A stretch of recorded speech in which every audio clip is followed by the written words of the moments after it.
সঙ্গীতা দাস, স্বপ্না দাস, সুদীপ প্রামাণিক, সোনালী মুখার্জি, রীতা মণ্ডল, সুস্মিতা বায়েন, সরস্বতী সর্দার, ইন্দ্রাণী হালদার, দীনবন্ধু কয়াল এবং বাচ্চুলাল ভট্টাচার্য। সঙ্গতে রয়েছেন রিমি পড়িয়া।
তোমার চরণে নবীন হরষে এনেছি পূজার দান, এনেছি মনের দেহের শকতি, এনেছি মনের ভকতি, এনেছি মোদের ধর্মের মতি, এনেছি মোদের প্রাণ, এনেছি মোদের শ্রেষ্ঠ অর্ঘ্য তোমারে করিতে দান।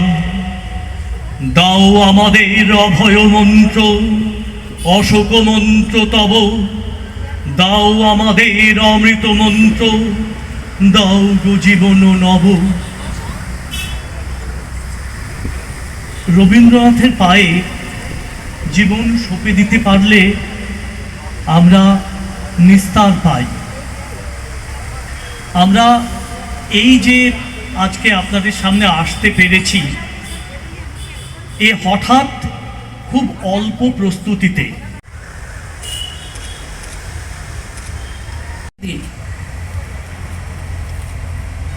যে মানুষটি আমাদের বিশ্বের দরবারে ভারতবর্ষকে নতুন করে চেনাতে শিখেছিলেন, তিনি হলেন রবীন্দ্রনাথ ঠাকুর। আজকে তার জন্মশতবার্ষিকী। গত বছর যতদূর মনে পড়ে, গত বছর এই অনুষ্ঠান এখানে হতে দেখিনি। এই পাশ দিয়ে যাচ্ছিলাম, তখন ভাবছিলাম যে এখানে কি কোনো কিছু হচ্ছে না। কারণ যখন কাউন্সিলর হিসাবে এখানে আমি ছিলাম, কোনো সমস্যা পড়লে রবীন্দ্র পরিষদের সদস্যবৃন্দ আমাকে ডাকতেন সমস্যা মেটানোর জন্য। অন্য কোনো সময় কিন্তু তারা খুব বেশি ডাকতেন না। সেই কারণে এখানে কি হয়েছে, কি হতে চলেছে, কিছুই জানতে পারতাম না। দুদিন আগে আমার কাছে যায় নিমাইদা। উনি আমাকে বলছেন, দিদি একটা সাহায্য করবেন? তাহলে কি সাহায্য? বলছে গত বছর এখানে রবীন্দ্র ভবনে রবীন্দ্র জন্মবার্ষিকী পালিত হয়নি। আমি বললাম কেন? বলছে দিদি সে অনেক ব্যাপার আছে, আমাদের বিল্ডিংটা সেইভাবে অপোক্ত অবস্থায় রয়েছে, ভেতরে আমরা কোনো কিছু করার পারমিশন পাই না,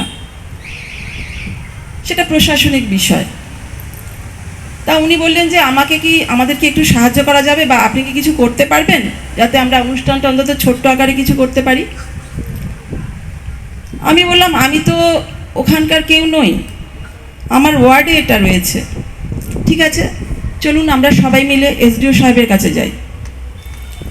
আমাদের মহকুমার শাসক অয়ন দত্তগুপ্ত খুব ভালোভাবে জিনিসটাকে গ্রহণ করলেন। যখন বললাম যে আমরা রবীন্দ্র জয়ন্তী এটা পালন করতে চাই, তখন উনি বললেন, জানতে চাইলেন কেন হয়নি বা কেন হচ্ছে না। যাই হোক, অতি সংক্ষেপে ওনাকে যেটুকু আমার জানা ছিল আমি বলেছি। উনি সঙ্গে সঙ্গে নিজে এসে ওনার আরেক ম্যাজিস্ট্রেটকে সঙ্গে নিয়ে এসেছেন, পৌরসভার ইও সাহেব, এফও সাহেবকে সঙ্গে নিয়ে এসে এগুলো তদারকি করেছেন এবং পৌরসভার মাধ্যমে এখানে এগুলো পরিষ্কার পরিচ্ছন্ন করার ব্যবস্থা করেছেন। পরশু দিনের ঘটনা এটা, আর আজকের আমরা এইভাবে এটা করছি। এটা কিন্তু খুব আমাদের একটা আনন্দের বিষয়। আমরা এত অল্প সময়ে মাননীয় এসডিও সাহেবের সহযোগিতায় এত সুন্দরভাবে এটা একটা পরিবেশ তৈরি করতে পেরেছি। সত্যি আমার খুব ভালো লাগছে এবং এই পরিবেশ তৈরির ক্ষেত্রে আমি সামান্য সহানুভূতি এগুলি ছাড়া আমরা এটা করতে পারতাম না। তারা অত্যন্ত ভালোভাবে সহৃদয়ভাবে আমাদের পাশে এসে দাঁড়িয়েছেন এবং সেই জন্যেই আমরা আপনাদের সামনে আসতে পেরেছি আজকে। সৈয়দ মুস্তাফা আলী, মুস্তাফা আলীকে আপনারা জানেন, অত্যন্ত বিখ্যাত ভাষাবিদ, পণ্ডিত ব্যক্তি। তারপরে উনি যোগ দেন, কতক ফাঁকি দেবে, তুমিও কতক দেবে ফাঁকি। তোমার ভোগে কতক পড়বে, পরের ভোগে থাকবে বাকি। মান ভাগাড়ে আমল থেকে চলে আসছে এমনি রকম। তোমারই কি এমন ভাগ্য, বাঁচিয়ে যাবে সকল জখম। মনেরে আজ কহ যে, ভালো মন্দ যাহাই আসুক, সত্যের এলাও সহজে। অনেক ঝঞ্ঝা কাটিয়ে বুঝি এলে সুখের বন্দরেতে। জলের তলে পাহাড় ছিল, লাগলো বুকের অন্দর। বিশ্বভুবন মস্ত ডাগর, মনের তাই কহ যে, ভালো মন্দ যাহাই আসুক, সত্যের এলাও সহজে। নিজের ছায়া মস্ত করে অস্তাচলে বসে বসে, আধার করে তোলো যদি জীবনখানা নিজের দোষে। বিধির সঙ্গে বিবাদ করে নিজের পায়ে কুড়ুল মারো, দোহাই তবে এ কার্যটা যত শীঘ্র পারো সারো। খুব খানিকটে কেঁদে কেটে অশ্রু ঢেলে ঘরা ঘরা, মনের সঙ্গে একরকমই মালার একটি কুসুম চয়ন করে দু চারটে কথা বলার চেষ্টা করব।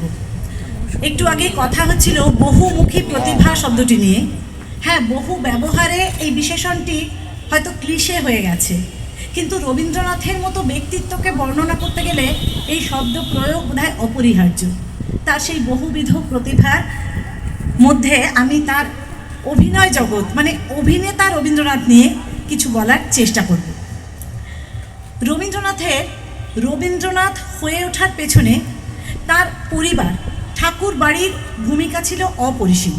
তিনি তার ছেলেবেলা গ্রন্থে লিখছেন, আমাদের বাড়িতে যাত্রা গান হয়েছে মাঝে মাঝে, কিন্তু রাস্তা নেই। ছিলুম ছেলে মানুষ, আমি দেখতে পেয়েছি তার গোড়াকার জোগাড় যন্ত্র। আবার লিখছেন, সদর দরজার কাছ থেকে দাদাদের কেউ কেউ অতিথিদের উপরে আগিয়ে নিয়ে যাচ্ছেন, গোলাপ পাশ থেকে গায়ে গোলাপ জল ছিটিয়ে দিচ্ছেন, হাতে দিচ্ছেন ছোট একটি তোড়া। নাটকের থেকে কুলীন মেয়ের ফুপিয়ে কান্না কখনো কখনো কানে আসে, তার মর্ম বুঝতে পারেনি, বোঝবার ইচ্ছা হয় প্রবল। এই শৈশবেই বোঝা না বোঝার মাঝে দাঁড়িয়ে নাটকের সঙ্গে তার যোগাযোগ, যা তার চিন্তনে মননে বপন করেছে নাটকের বীজ। জোড়াসাঁকোর ঠাকুরবাড়িতে সাংস্কৃতিক অনুষ্ঠানের আয়োজন হতো, সঙ্গীত চর্চা হতো, যাত্রাভিনয়। এইখানে একটি নাট্যশালা গড়ে তোলার পেছনে প্রধান উদ্যোগী ছিলেন জ্যোতিরিন্দ্রনাথ ঠাকুর। অবনীন্দ্রনাথ ঠাকুরের স্মৃতি থেকে জানা যায় যে গোপাল উড়ে যাত্রা দেখার সময় জ্যোতিরিন্দ্রনাথের মনে হয় যে একটি নাট্যশালা প্রতিষ্ঠা করতে হবে। তা এই প্রতিষ্ঠার মুহূর্তটি ভারী মজার। তারা একটি ক্লাব করেছিলেন, তার নাম ইটিং ক্লাব। নামটা শুনেই বোঝা যাচ্ছে এই ক্লাবের সদস্যদের কাজ ছিল খাওয়া দাওয়া। তারা পালা করে নানা ঘনিষ্ঠ বন্ধু বান্ধবের বাড়িতে ভালো মন্দ খেতেন। অবশ্য তখন ভালো মন্দ বলতে লুচি, কচুরি ইত্যাদি ইত্যাদি। তা সেই রকম ইটিং ক্লাবে কচুরি খেতে খেতে হঠাৎ যতীন্দ্রনাথ বললেন যে একটি নাট্যশালা প্রতিষ্ঠা করা যাক। আর এই কাজে তার অন্যতম সহযোগী হলেন গুণেন্দ্রনাথ ঠাকুর। যেমন কথা তেমন কাজ, প্রতিষ্ঠা হলো জোড়াসাঁকো নাট্যশালা। গঠিত হলো একটি কমিটি, 5 জন তার সদস্য, নাম কমিটি অফ 5। এই সদস্যরা ছিলেন কৃষ্ণবিহারী জামাইকে আমেরিকায় কৃষি কাজ নিয়ে পড়াশুনো করার জন্য পাঠিয়েছিলেন।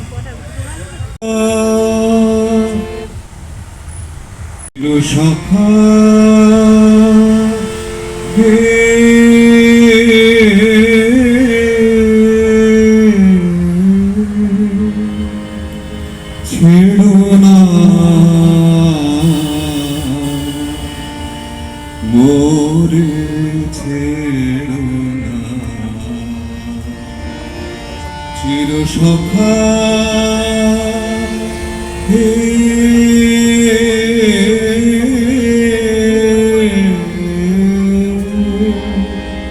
ছেড়ো না মোরে, ছেড়ো না সংসার গহনে নির্ভয় নির্ভর নির্জন সজনে সঙ্গে রহ চির সখা। ওদের মঞ্চে তুলে আনায় একটু অস্বস্তির মধ্যে পড়েছে।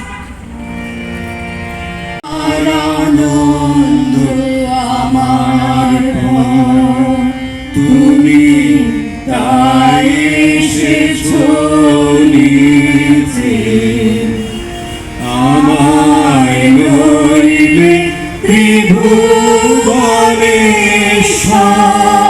তোমার প্রেম হতো যে নিচে, তাই তোমার আনন্দ আমার পর, তুমি তাই এসেছো নিচে,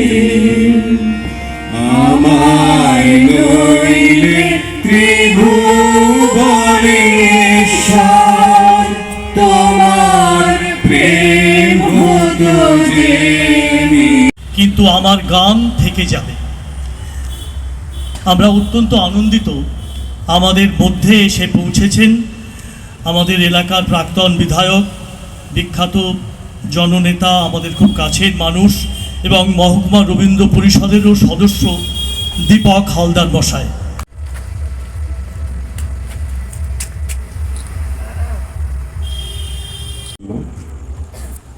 উচ্চ জেতাশীল আজকের 166তম রবীন্দ্র জন্মদিবসে কবি প্রণাম অনুষ্ঠানে আয়োজক রবীন্দ্র অনুরাগী নাগরিকবৃন্দের যে উদ্যোগ, সেই উদ্যোগকে আমি সাধুবাদ জানাচ্ছি, ধন্যবাদ জানাচ্ছি, কৃতজ্ঞতা জানাচ্ছি। রবীন্দ্রনাথ সম্পর্কে বলার মতো ধৃষ্টতা আমার নেই, আমি বক্তব্যের মধ্যে যাব না, শুধুমাত্র একটা দুটো কথা বলবো এই জন্যেই যে বাংলার কৃষ্টি সংস্কৃতি নষ্ট হয়েছে। ডায়মন্ড হারবারে যে কৃষ্টি সংস্কৃতি ছিল সেটাও ধ্বংস করেছে। আমি জানি না আজকের এই অনুষ্ঠানটা এখানে না হয়ে ভিতরে কেন হলো না, সবটা আমার পক্ষে জেনে ওঠা এখনো সম্ভব হয়নি। আমি ব্যক্তিগতভাবে চাই রবীন্দ্র পরিষদ আগে ছিল, বা এই রবীন্দ্র যে আমাদের সংস্কৃতিকে এগিয়ে নিয়ে যাওয়ার লক্ষ্যে যে সংস্থা, তারা যে কাজ করছিলেন, সেখানে শুনেছিলাম যে কোথাও কোথাও কিছু ত্রুটি বিচ্ছুতি সমস্যা ঘটেছিল। আমি চাই ডায়মন্ড হারবারের সংস্কৃতিকে এগিয়ে নিয়ে যাওয়ার লক্ষ্যে আপনারা কাজ করুন।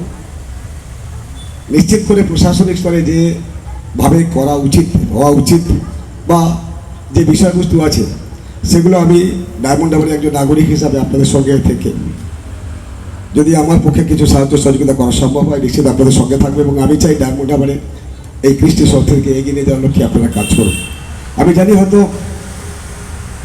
জানি না যে 4 তারিখের পর আজকে 9 তারিখ, হয়তো এই সময়টুকুর জন্য যেমন এখানে হয়তো করতে হলো, বা এই অনুষ্ঠানটা হয়তো আরও বৃহৎ আকারে করা গেল না কিনা জানি না, এটা আমার মনে একটা প্রশ্ন আছে। তো আমি চাই আগামী দিনে আরও নিশ্চিত করে বৃহত্তরভাবে অনুষ্ঠান হবে এবং আপনারা কাজ করবেন। এবং আমি চাইব আমার ডায়মন্ড হারবারের সর্বস্তরের মানুষ, আমরা কে কি কোন ধর্মের মানুষ বা কোন রাজনীতির সমর্থক এটা বড় কথা নয়, ডায়মন্ড হারবারকে এগিয়ে নিয়ে যাওয়ার লক্ষ্যে সর্বস্তরের মানুষের সাহায্য সহযোগিতা একান্তভাবে প্রয়োজন বলে আমি মনে করি। এটা আমার ব্যক্তিগতভাবে যেমন মত, ঠিক তেমনি করে আমাদের দলেরও চিন্তাভাবনা তাই, সবাইকে সঙ্গে নিয়ে এগিয়ে যেতে হবে।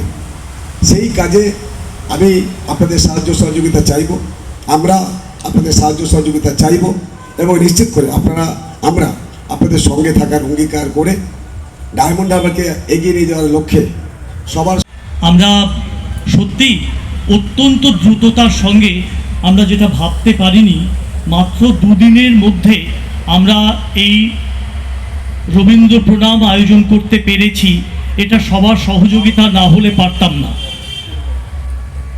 এবছর এখানে কোনো অনুষ্ঠান হওয়ার কথা ছিল না বলেই আমরা জানি।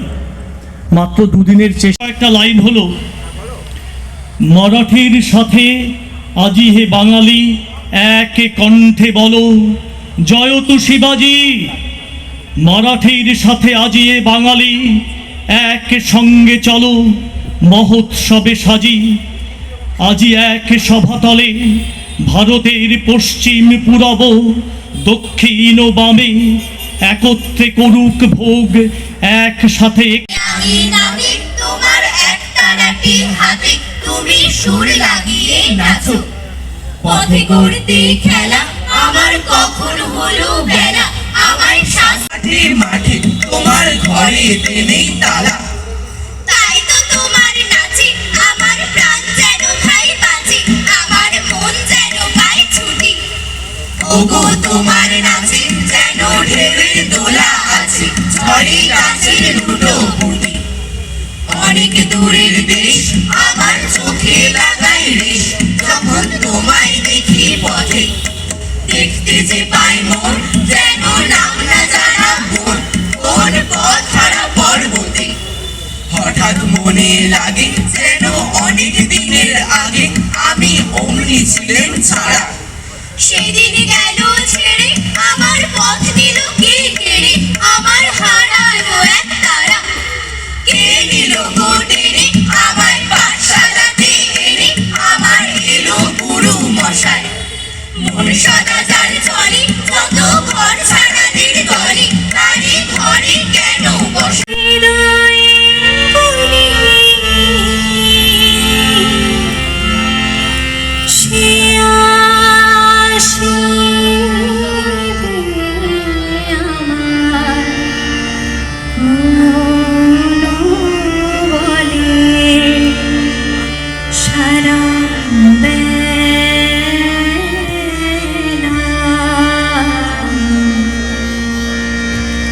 অকারণ পুলকে আখি ভাসে জলে, আজি গধূলির বনে এই বাদল গগনে তার চরণ ধ্বনি আমি হৃদয়ে বলি। সে আসিবে আমার মন বলে, সারা বেলা